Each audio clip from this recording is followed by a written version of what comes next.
In the last section, we got a reminder of something that we covered much earlier in the course. Remember, anytime that we set an image manually on a deployment, we have to make sure that we use some image name or some tag on it that is unique and different than what the deployment is currently running.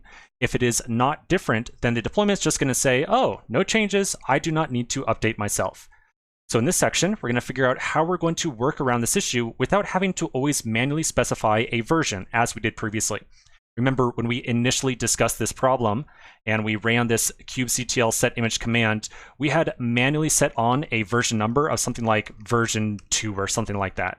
And so of course, we don't want to have to manually set version 2 or some text on here. We want to have this be something that is done automatically. So let's talk about how we're going to do this.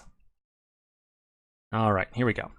So I took the same command that we were just looking at a second ago, the docker build command, but I put it on multiple lines here just so you can read it a little bit more easily. So when we run the docker build command, we're going to apply two separate tags to that image that gets created. So it's the same image, it's just going to have two tags applied to it. The first tag that we're going to apply is the same one that we're already applying, which is the multi-client latest. Now, to be precise, the current version of our deploy file does not have latest on there. We are going to go back and add it on. And we'll talk about why that's going to be on there in just a second. Now, more importantly, to get some unique version identifier, we're going to add on this second tag of your Docker ID, multi-client, and then a git SHA. Now, just in case you're not familiar with what a git SHA is, let me give you a very quick demonstration. If you flip over to your terminal right now and are inside the complex directory, remember that we have set up a Git repository to track all the changes we make to files inside this folder. Anytime we make a set of changes and then want to send those changes up to GitHub, we have to create a commit.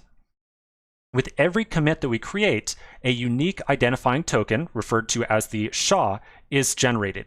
And that SHA is essentially identifying that current set of changes inside of our codebase. So to print out the SHA that we are currently working with right now, you can run git rev parse head, like so. And that's going to print out the current SHA for the latest commit that I put together. We can also do a git log, and that will print out all the different SHAs for all of the different commits that we have created over time. So we can essentially imagine that this SHA right here is a absolutely unique identifying token that's always going to be different, and it identifies the state of our codebase at a very particular point in time.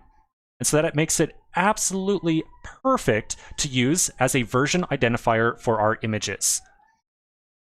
So we're going to put the git SHA into our tag for the image. So when we get an image out of this thing, we're going to have the two separate tags, both multi-client latest and multi-client followed by a SHA. Now when I put the $SHA right there, I don't mean to say we're going to literally say $SHA. I mean to say it's going to look a little something like this.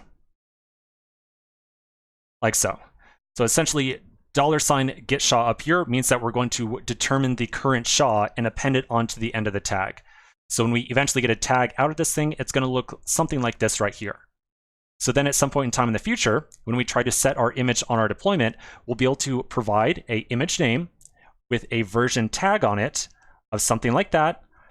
And the deployment, of course, is going to see that unique token right there, and it's going to say, oh, this is some new version of the image. I'm definitely going to update myself and create a new set of pods using this new image. So that's the idea. We're going to use our git SHA here.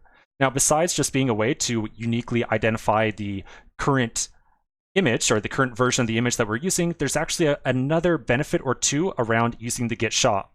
I want you to imagine for a second that we go through this deployment process and maybe we deploy our app several times. And then at some point in time in the future, we go and visit our website and we realize that it's completely broken and it's just not working the way we expect. And so of course we would want to immediately do some debugging. Probably we would want to figure out exactly what code we are running inside of our Kubernetes cluster, or essentially what exact state of the code base is inside of all the different images that are inside the cluster. So in order to debug a broken cluster or something running some really bad images, here's what we could do. We would say, oh no, our app is breaking. We need to figure out the exact state of the code base that the deployments are running. In other words, give me the exact version of that client image so that we can debug it locally. So we could run a command to figure out exactly what image the deployment is running. So it might say, okay, we're running multi-client version A3B, A whatever it is. So then back inside of our local repository, we can run git checkout with that commit SHA. And that will revert our code base back to the old version, or the version of code that is currently running in our deployment. So then we could then debug our application locally, knowing that we are debugging the exact same code that is running inside of our production environment. So when you start using these git SHAs as a way of tracking your deployments, you do get some really good benefits. Now, the last thing I want to mention here very quickly, you might be curious why we are still going to apply the latest tag to our image that we are building here. So yes, we are going to put the 2 separate tags on here. But why are we still going to put on latest? Well, here's why.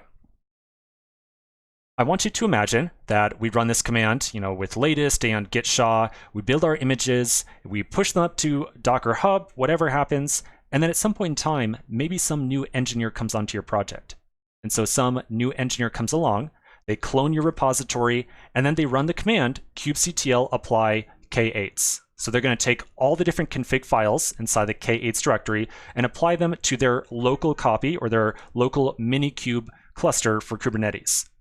Now the deployment files that we have specify an implicit latest tag. And what I mean by implicit is that inside of all of our different config files for our deployments right now, if we open up, say, the client deployment, we have an image right here of multi-client. So again, the implicit understanding, or what Kubernetes is going to do automatically, is pull down the latest version. We don't have to specify latest, it's just going to do that automatically. So when this engineer, this brand new engineer, runs kubectl apply k8s, and all of our deployment files specify essentially the latest tag, then we're going to automatically be giving this new engineer the latest version of each of those images, and that engineer does not have to worry about somehow getting the current commit SHA and specifying that particular image for what they want to apply on their deployment. So that's why we are doing both here. We're doing the SHA to make sure that we can correctly update stuff in production, or inside of our cluster, and we are still doing the latest to make sure that if we ever have to reclone or rebuild our cluster at some point in time, we always know that the latest tag image is truly the latest version of our image. And we don't have to go and try to track down like what our current SHA is or anything like that. Okay, so I know this has been a long discussion about how we're doing all this build stuff. I think we have a good idea of what's going on now. So let's take a quick pause right here. When we come back to the next section, we're going to start to update our Travis YAML file and the deploy script to incorporate this idea of using our git SHA. So quick pause, and I'll see you in just a minute.